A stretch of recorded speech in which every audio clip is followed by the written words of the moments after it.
Hello everyone. इस video में हम पिछले हफ्ते के topic wise current affairs cover करेंगे। तो बिना देर लगाए वीडियो की शुरुआत करते हैं। सबसे पहले अपॉइंटमेंट रिलेटेड न्यूज़ देखते हैं। तो एयरपोर्ट अथॉरिटी ऑफ इंडिया में एक न्यू अपॉइंटमेंट हुआ है। इसके प्रेसिडेंट चेंज हुए हैं।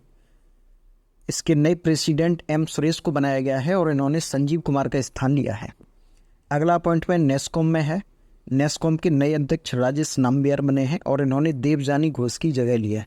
राजेश नाम्बियार इससे पहले कॉग्निजेंट के प्रेसिडेंट थे। अब उनकी जगह कॉग्निजेंट में राजेश वॉरियर को नियुक्त किया गया है। नाम याद रखिएगा, नाम दोनों के एक जैसे इसलिए कन्फ्यूजन हो सकती है। राजेश नाम्बियार पहले कॉग्निजेंट के प्रेसिडेंट थे जो अब नेस्कॉम के अध्यक्ष बने हैं, और उनकी जगह राजेश वॉरियर, राजेश नाम्बियार नेस्कॉम के और राजेश वॉरियर कॉग्निजेंट के। अगली नियुक्ति डीपीआईआईटी में हुई है। DPIIT ministry of corporate affairs के अंतर्गत एक विभाग है। इसके नए सचिव अमरदीप भाटिया को बनाया गया है और इन्होंने राजेश सिंह की जगह ली है। यहाँ भी राजेश है, ध्यान रखिएगा। राजेश नाम्बियार नेस्कॉम के अध्यक्ष बने हैं, राजेश वारियर कॉग्निजेंट के अध्यक्ष बने हैं और राजेश सिंह डीपीआईआईटी के पूर्व सचिव थे। अगली खबर जीआरएम ग्रुप से है। जीआरएम बासमती चावल बनाता है जीआरएम ग्रुप। इसने सलमान खान को अपना ब्रांड एम्बेसडर बनाया है।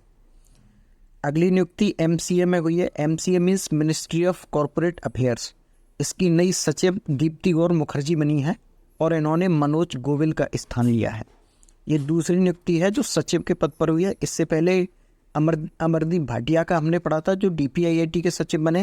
ये अगली नियुक्ति एमसीए की ही है जिसमें दीप्ति गौर मुखर्जी नियुक्त हुई है। ध्यान रखिएगा, कन्फ्यूजन नहीं होनी चाहिए आपको। अगली खबर है नेस्ले से। नेस्ले एफएमसीजी सेक्टर की एक बहुत बड़ी कंपनी है। इसके नए सीईओ बनाए गए हैं लॉरेंट फ्रेक्स। इन्होंने मार्क राइडर का स्थान लिया है। नेस्ले स्विट्जरलैंड मूल की कंपनी है, ये भी ध्यान रखना, पूछ लेता है एग्जामिनर। और इसकी स्थापना 1866 में हो गई थी। अगली खबर इंडेक्स और रैंकिंग से है। इसमें एक ब्रिटिश फर्म है नाइट फ्रैंक, उसकी एक रिपोर्ट जारी हुई है। इसमें दावा किया गया है कि फिलीपींस की राजधानी मनीला के बाद दुनिया में मुंबई दूसरे स्थान पर है और दिल्ली तीसरे स्थान पर है संपत्ति मूल्य वृद्धि में, माने ज़मीन के रेट बढ़ने में। हमारी मुंबई और दिल्ली क्रमशः दूसरा तीसरे स्थान पर है पूरी दुनिया में। अब स्पोर्ट रिलेटेड न्यूज़ देखते हैं। जर्मनी की फुटबॉल टीम के कप्तान इनके गुंडोगन ने फुटबॉल से संन्यास की घोषणा कर दी है। ध्यान रखिएगा, देश का नाम ध्यान रखिएगा और खिलाड़ी का नाम ध्यान रखिएगा। खेल से रिलेटेड सवाल सबसे ज़्यादा बनते हैं कम्पिटिटिव एग्जाम्स में आजकल। तो ये प्लेयर का नाम ध्यान रखिएगा और ये ध्यान रखिएगा ये किस स्पोर्ट से है और किस देश से है। तो ध्यान रखें, इनके गुंडोगन ने संन्यास लिया है जो जर्मनी की फुटबॉल टीम के कप्तान हैं। अगली खबर पेरिस पैरालंपिक 2024 से है। आप जानते हैं कि हमारे स्पोर्ट्स टीम पेरिस पैरालंपिक 2024 के लिए पेरिस जाएगी। तो उसके जो चीफ बनाए गए इस मिशन के, माने अगर कोई टीम, हमारी स्पोर्ट टीम किसी प्रतियोगिता में हिस्सा लेने के लिए कहीं जाती है तो उसके एक चीफ बनाए जाते हैं। तो उसका पेरिस पैरालंपिक 2024 का चीफ सत्यप्रकाश सांगवान को बनाया गया है। ये पहले से पीसीआई के वाइस प्रेसिडेंट भी हैं।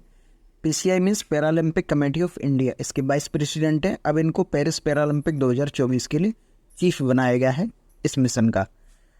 पैरालंपिक सामान्यतः वहीं होते हैं जहाँ पहले ओलंपिक हो चुका होता है। आप जानते हैं कि 2024 का ओलंपिक पेरिस में अभी हाल ही में संपन्न हुआ है, जिसमें भारत ने 6 पदक जीते थे, ये भी ध्यान रखना।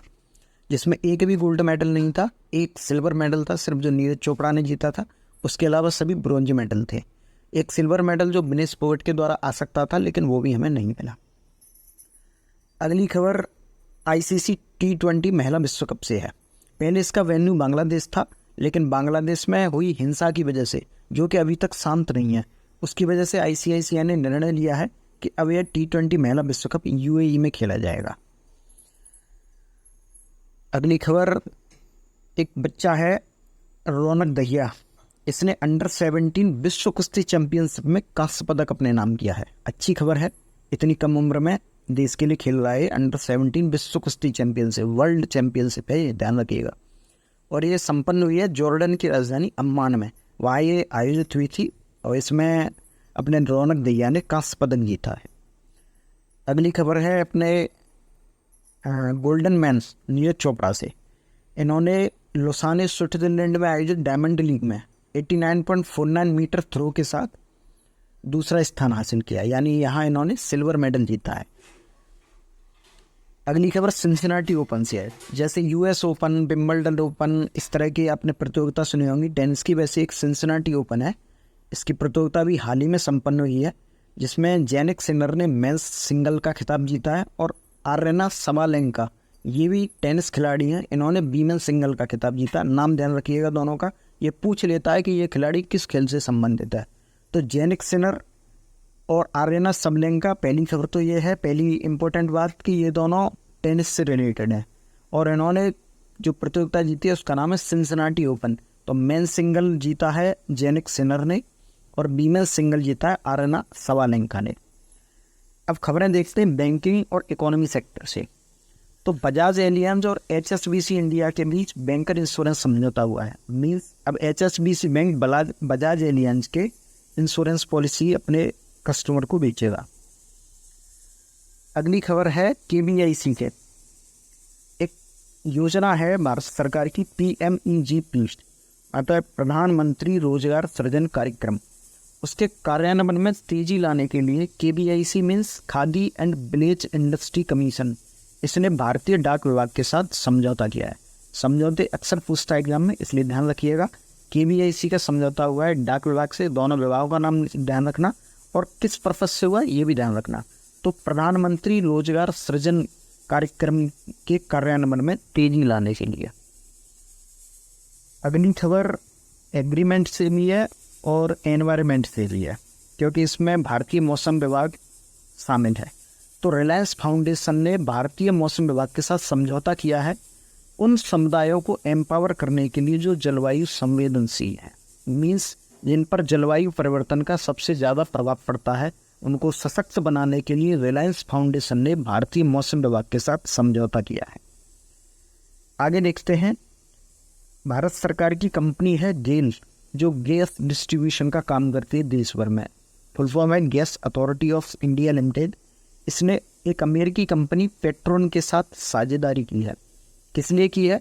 तो देश में बायो ईंधन, बायो एथनॉल के प्लांट के बनाने की संभावना तलाशने के लिए गेल ने अमेरिकी फर्म पेट्रोन के साथ साझेदारी की है। आप इसको पेट्रोल से भी रिलेट करके याद रख सकते हैं। एक खबर गवर्नमेंट स्कीम से, सिर्फ नाम याद रखिएगा और उसमें जो लाभ मिलेगा उसको ध्यान रखना। महिलाओं से रिलेटेड है इसलिए इम्पोर्टेंट है। तो उड़ीसा के मुख्यमंत्री मोहन चरण मांझी ने उड़ीसा राज्य में सुभद्रा योजना को चलाने की हरी झंडी दे दी है। इसके तहत हर महिला को, जो गरीब परिवार की महिला है, ये भी ध्यान रखना, ये गरीब परिवार की महिलाओं के लिए है, हर महिला को 10,000 रुपये सालाना दिए जाएंगे और 2 किस्तों में दिए जाएंगे 5-5 हज़ार रुपये करके। ध्यान रखना, नाम ध्यान रखना, नाम इम्पोर्टेंट होता है। जो राज्य की योजना है उनके लिए, सुभद्रा योजना, उड़ीसा राज्य। एक खबर सैन्य एक्सरसाइज से है। तो अमेरिका और दक्षिण कोरिया ने अपना एक वार्षिक सैन्य अभ्यास शुरू कर दिया है। उसका नाम उल्ची फ्रीडम शील्ड एक्सरसाइज है। दोनों देशों का नाम याद रखना और जो एक्सरसाइज है उसका नाम याद रखना, उल्ची फ्रीडम शील्ड एक्सरसाइज, जो अमेरिका और दक्षिण कोरिया के बीच होती है। अब खबरें कुछ देखते हैं बैंकिंग इकोनॉमी सेक्टर से, थोड़ी खबरें यहाँ भी हैं। तो इंडसइंड बैंक अपना म्यूचुअल फंड बिजनेस शुरू करने वाली है। RBI ने इसके लिए मंजूरी दे दी है। Mutual fund basically share market में काम करते हैं, तो उसके लिए इंडसइंड बैंक को मंजूरी RBI की तरफ से मिल गई है। अपने RBI के गवर्नर हैं श्री शक्तिदास दास जी, उनको लगातार दूसरी बार best banker of the year का अवार्ड मिला है। कुछ बैंकिंग से रिलेटेड अंतर्राष्ट्रीय संस्थाएं हैं जो इस तरह के अवार्ड प्रदान करती हैं। तो अपने देश के RBI के गवर्नर शक्तिकांत दास जी को best banker of the year का लगातार दूसरी बार खिताब मिला है, ध्यान रखना आप। अगली खबर महाराष्ट्र से रिलेटेड है। एशियन डेवलपमेंट बैंक महाराष्ट्र को $500 मिलियन का ऋण देगा। डॉलर का ऋण देगा मीन्स इसकी राशि याद रखना, मीन्स कितना ऋण दे रहा है, तो $500 मिलियन का। और ये याद रखना किस राज्य को मिला है, तो महाराष्ट्र राज्य को। किस पर्पज से मिला है, तो स्वास्थ्य सुविधाओं में सुधार के लिए। अभी मिला नहीं, मिलेगा, अभी इसने मंजूरी दी है, जल्द ही हमें देखने को मिल जाएगा।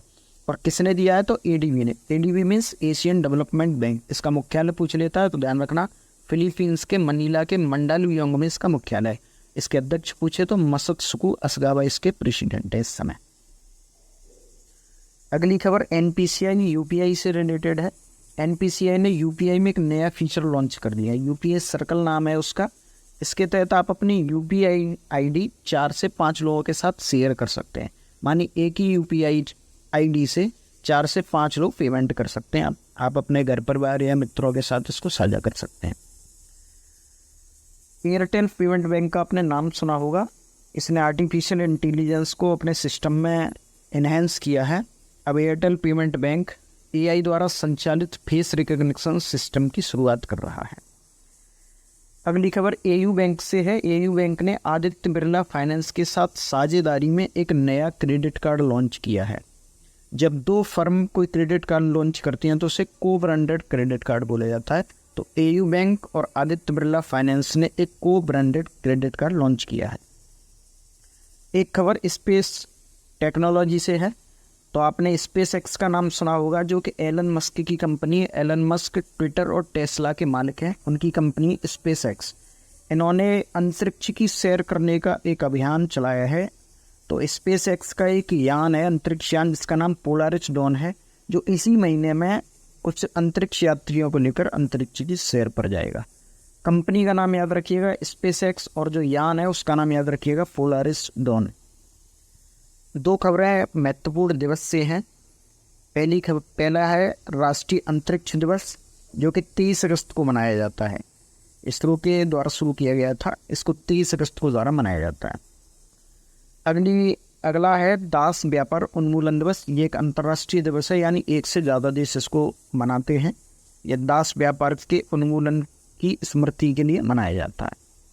ध्यान रखिएगा दोनों, 30 अगस्त राष्ट्रीय अंतरिक्ष दिवस माने नेशनल स्पेस डे, और 30 अगस्त दास व्यापार उन्मूलन दिवस means international day for the abolition of slavery. Okay, thank you so much.